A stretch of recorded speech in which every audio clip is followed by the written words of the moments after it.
ओम श्री सद्गुरुदेव भगवान की जय। मानस बोध भाग 1 उपदेश 2, जिसका शीर्षक है समझने का सही तरीका। ओम तत्सत आत्मने नमः। सरिता जल जल निधि महु जाई, होई अचल जिमि जीव हरि पाई। ऐसे जब समस्त बाधाओं को पार करता हुआ साधक का मन स्वरूप में समाहित हो जाए, तब यह मानस का परिणाम आता है। तो साधना शुरू करने के पहले की और फिर साधना करते समय की और परिणाम आने की अवस्थाओं में अंतर आता है। पहले यह रावण वगैरह पैदा हो जाते हैं इस शरीर में, आसक्ति रूपी लंका में उन्हीं का राज्य रहता है। तीनों लोकों में अर्थात स्थूल सूक्ष्म कारण शरीरों में आतंक मचाए रहते हैं, अच्छे कर्म होने नहीं देते। जप जोग विरागा तप मख भागा, श्रवण सुनई दस सीसा। आपन उठ धावई रहई न पावई, धारी सब घालय खीसा। अस भ्रष्ट अचारा भा संसारा, धर्म सुनिए नहीं काना। तेहि बहुविधि त्रासई देश निकासई, जो कह वेद पुराना। इस तरह से पहले मन इन काम क्रोध लोभ मोह आदि विकारों से ग्रसित रहता है, अशांत रहता है। फिर जब साधन भजन का संयोग बना, तब इसी शरीर को अवध कहते हैं। फिर इसी अवध में वही मन रूपांतरित होकर दशरथ के रूप में आ जाएगा। फिर भक्ति रूपी कौशल्या आ जाएगी, सुमति सुमित्रा मिल जाएगी, राम लक्ष्मण आदि के रूप में ज्ञान विवेक ये सब आ जाएंगे। पहले जो काम क्रोध लोभ मोह आदि राक्षस पैदा हो गए हैं, उनको मारने मिटाने के लिए ये सद्गुण आ जाते हैं अंतःकरण में। फिर आगे कैसे क्या होता है, यह सब मानस की कथा लिखी है गोस्वामी जी ने। तो जिस तरह से मानस बना है, जहाँ यह भरा जाता है और जहाँ से यह कथा प्रवाहित होती है और जहाँ इसका अवसान होता है, हमारा हृदय है वह स्थान। दूसरी जगह इसके लिए कहीं और नहीं है। हमारा अंतःकरण ही वह स्थान है। इसे समझना पड़ेगा, तब सही तरीका पकड़ में आ जाएगा। और नहीं तो प्रसंग आ गया कि दशरथ के घर राम पैदा हुए, तो मन चला गया वहाँ बनारस के आगे पहुँच गया अयोध्या। ऐसा ठीक नहीं। हम कोई भी प्रसंग पढ़ें या सुने, मन हमारा इधर अपने अंदर उसे ले, बाहर न भागे। बाहर के चित्र मन में न आए, ऐसी शैली बन जाए सुनते सुनते, तो फिर तरीका मिल जाता है। अब एक बात और है कि साधना में साधक अपना शरीर इंद्रियां मन बुद्धि लगाकर मेहनत करके आगे बढ़ता है, यह तो ठीक है। लेकिन गोस्वामी जी जगह जगह लिख देते हैं कि राम की कृपा से सब हो जाता है। जासु कृपा बल सुनहु भवानी, भव बंधन काटहि मुनि ज्ञानी। अथवा राम कृपा नासहि भव रोगा। इस तरह यह सब कृपा से होता है।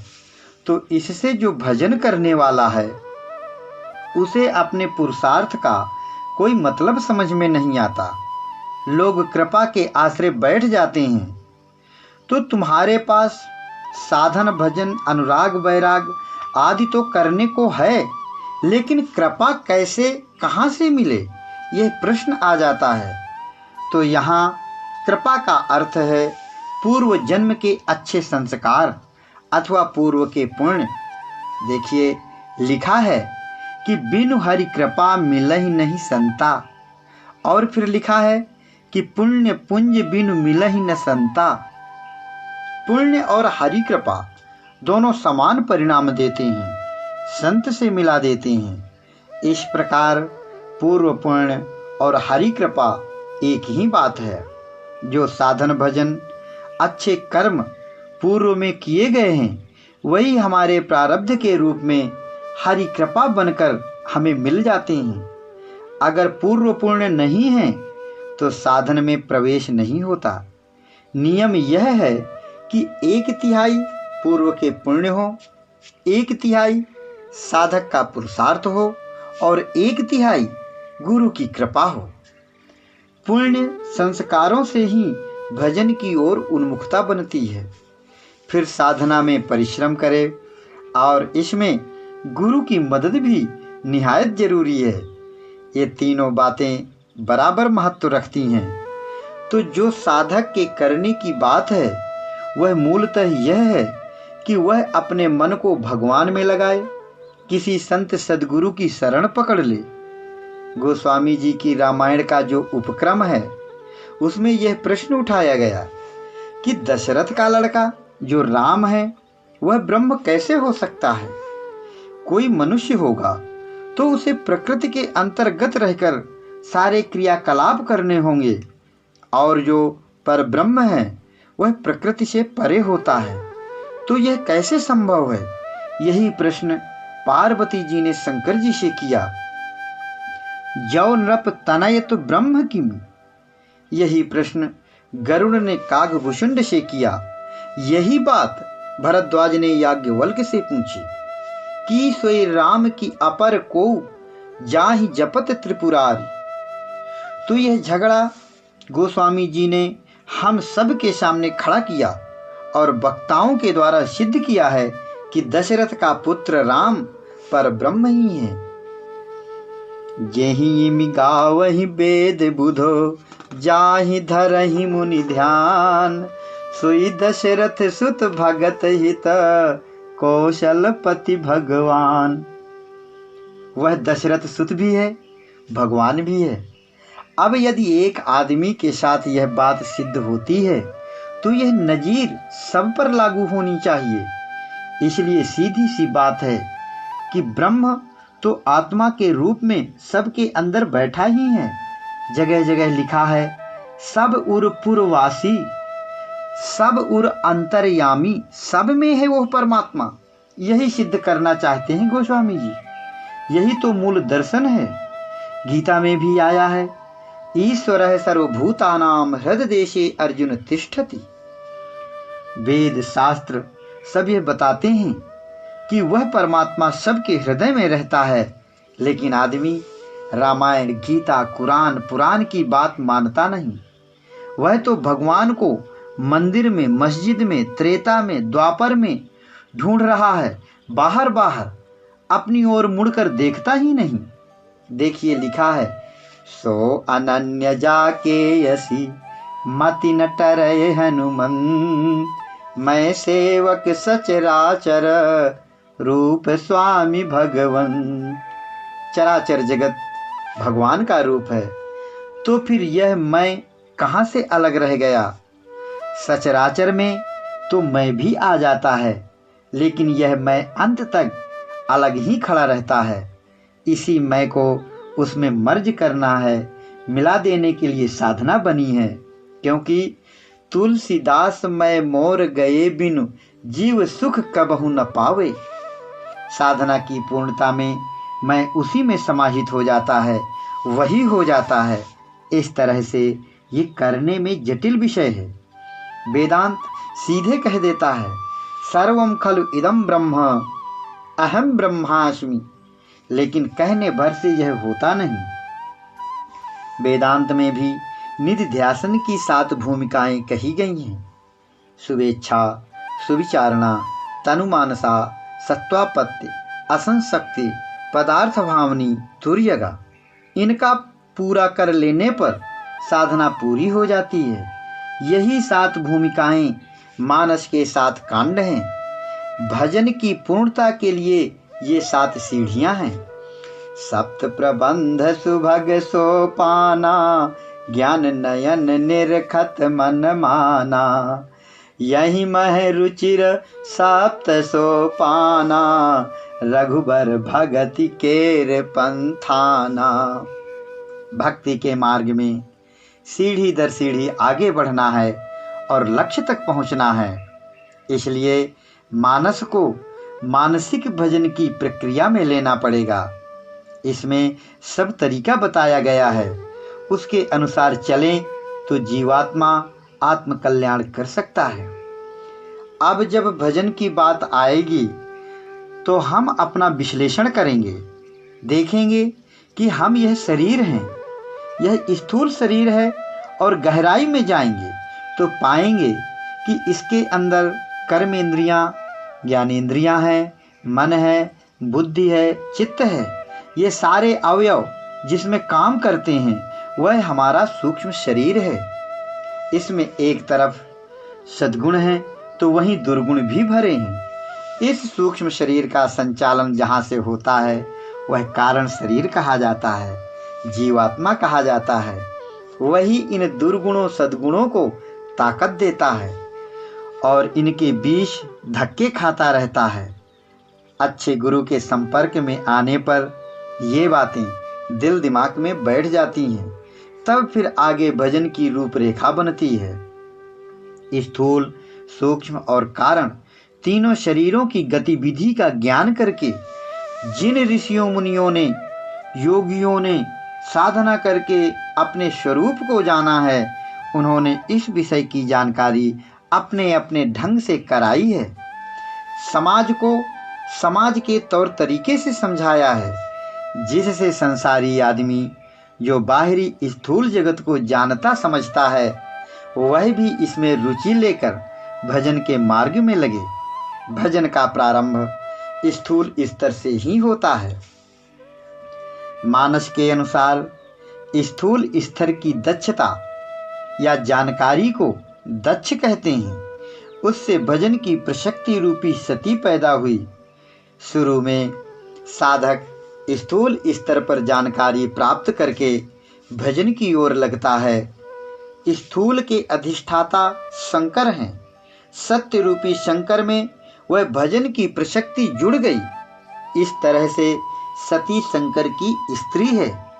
और फिर जब गहरी जानकारी रूपी यज्ञ में उसका ट्रांसफार्म रूपांतरण हो गया तो हृदय रूपी हिमालय में प्रेमा भक्ति स्वरूप पार्वती बनकर आ गई। सती मरत हरि सन बरु मांगा, जन्म जन्म शिव पद अनुरागा। तेहि कारण हिम गिरि ग्रह जाई, जन्मी पार्वती तनु पाई। साधक के अंदर ईश्वर के प्रति गहरा प्रेम ही पार्वती है। इसलिए सत्य स्वरूप शंकर से विवाह हो गया। पूरी निष्ठा ईश्वर में हो गई। अब आगे सूक्ष्म स्तर की साधना में प्रवेश हो जाएगा। इस तरह से सूक्ष्म साधना की गतिविधि तैयार हो जाएगी, क्रिया में आ जाएगी, आगे चलती जाएगी और साधक सजातीय तत्वों से संपन्न हो जाएगा। सजातियों का समूह अर्थात राम का दल जब रावण दल को काम क्रोध आदि को खत्म कर देगा तब यह जीव रूपी विभीषण राजा हो जाएगा। ऐसे यह मानस की कथा चलती है साधक के अंतःकरण में। संत कबीर कहते हैं, बिन आधार का महल बनावे, बिना भूमि की सेज बिछावे, कोई पंडित ज्ञानी प्यास बुझावे बिन पानी। इस तरह ये साधन क्षेत्र की बातें हैं, उल्टी पुल्टी कह दी गई हैं। सब लोग समझ नहीं पाते क्योंकि सूक्ष्म स्तर से संबंधित अभ्यास अभी है नहीं। पदार्थ जगत में रमण करने वाली बुद्धि से लोग परमात्मा को भी घसीटकर इसी धरातल पर खड़ा कर देते हैं। जैसे संसार में लोग माता पिता से पैदा होते हैं, ऐसे ही भगवान की पैदाइश दिखाते हैं। वैसे ही बाल्यावस्था, युवावस्था, खेलना, पढ़ना, विवाह, रोना, गाना और मरना जीना भी भगवान का सब करते हैं। उस अलौकिक को लौकिक रूप में ले लेते हैं। इससे बहुत बड़ी गफलत में पड़ जाता है आदमी। जैसे दुनियावी आदान प्रदान या लेन देन होते हैं, वैसे ही लोग यह मानते हैं कि भगवान हमें सब कुछ देता है, सुख दे देगा, संपत्ति दे देगा, यह दे देगा, वह दे देगा, लेकिन किसी को देते हुए देखा तो नहीं गया उसे आंखों से आज तक कि वह यह दे रहा है भगवान। अगर मान लिया जाए कि किसी को दिया उसने धन दौलत, तो क्या वह सब धन दौलत रहा उसके पास? वह पाने वाला ही चला जाता है, सब यहीं रह जाता है। इसलिए दुनिया का तरीका कि यहाँ सबको दुखी होना पड़ता है, सबको सुखी होना पड़ता है, सबको रोना पड़ता है, सबको हंसना पड़ता है, सबको जीना पड़ता है, सबको मरना पड़ता है। चाहे राम हो चाहे कृष्ण हो, कौन ऐसा है जिसे दुख न मिला हो? राम को भी दुख उठाना पड़ा, वनवास का दुख, पिता मरण का दुख, सीता हरण का दुख, भाई लक्ष्मण के शक्ति बाण लगने का दुख, अनेक दुख मिले। इतना ही नहीं, जब अयोध्या आ गए तो लोक निंदा में फंस गए, गर्भवती स्त्री को घर से निकालना पड़ा। अब बताइए, कहाँ तो राम राज्य का सुख और कहाँ यह पहाड़ जैसा दुख। राम तो मर गए जिंदगी भर रोते रोते, फिर राम को राजा कहते हैं। राजा वास्तव में सन्यासी को कहते हैं। राम ने सुख दुख संपत्ति विपत्ति सब में सन्यासी की तरह से समदृष्टि रखी और जीवन का आदर्श दुनिया के सामने रखा। गोस्वामी जी कहते हैं कि राम न तो राज्याभिषेक का समाचार पाकर खुश हुए और न वनवास की बात सुनकर उदास हुए। प्रसन्नताम या न गताभिषेक तथा न ममले वनवास दुखतः। ऐसी निर्लेप और समत्व की स्थिति महात्माओं की होती है। इस तरह राम महापुरुष थे, आज भी लोग उनका नाम लेते हैं। वास्तव में सन्यासी ही सम्राट है, जो अपने मनोविकारों पर, वासनाओं पर, इंद्रियों और अंतःकरण पर काबू पा लेता है और निर्लेप भाव से संसार में रहता है। न उसको धन से लोभ है, न किसी में आसक्ति है, न सुख की चाह और न दुख की परवाह है। उसे अपने शरीर से, कपड़े से, भोजन से, किसी से आसक्ति नहीं रहती। ऐसा जीवन था राम का। इसलिए उन्हें धर्मात्मा राम, मर्यादा पुरुषोत्तम राम, भगवान राम और राजा राम कहना ठीक ही है। यदि उसे लौकिक रूप में लेना है तो वैसे राम तो अलौकिक है, आत्मा है सबका। राम अतर्क बुद्धि मन बानी, मत हमार अस सुनहु सयानी। और लौकिक तरीके से तो स्तुति भी होगी, निंदा भी होगी। देखो, वाल्मीकि के आश्रम में लव और कुश के द्वारा राम के धर्मात्मा पने पर ही आक्षेप किया गया कि यह कैसा धर्मात्मा राम है जो इस तरह से निर्दोष गर्भवती स्त्री को अकेली जंगल में छोड़ दिया। यह कैसा धर्म है? आज भी बड़े बड़े विद्वान परेशान हैं इस प्रसंग को लेकर, लेकिन समाधान नहीं कर पाते। समाधान तो तब मिले जब वह स्थिति अपने में आवे, और यह तो उस योगी वाल्मीकि के अंदर की बात है, जो साधना करके क्षमता रूपी सीता को प्राप्त करता है और फिर उस क्षमता का भी त्याग कर देता है। त्याग का त्याग करके निर्लेप हो जाता है। सीता के निर्वासन को बाहर से लेंगे तो कोई उसे सही कहेगा, कोई गलत कहेगा। कहते हैं कि वाल्मीकि ने राम के पैदा होने के पहले ही रामायण लिख लिया था, तो इसका क्या मतलब लिया जाएगा? हाँ, तो यह राम गोस्वामी जी के मानस का राम है, उनका अपना राम है। वाल्मीकि का राम थोड़ा अलग ढंग का होगा, कबीर का अलग होगा। ऐसे काया करके भेद हो जाता है। कल्प भेद हरि चरित सुहाए, भांति अनेक मुनीशन गाए। कल्प भेद मतलब काया भेद से। इसलिए जिसे भजन करना है, साधना के रास्ते पर चलना है, उसे राम के चरित्र मानस में लेना चाहिए। अपने मन के अंदर इनकी एडजस्टिंग कर लेना चाहिए, तब ठीक रहता है। ओम श्री सद्गुरुदेव भगवान की जय।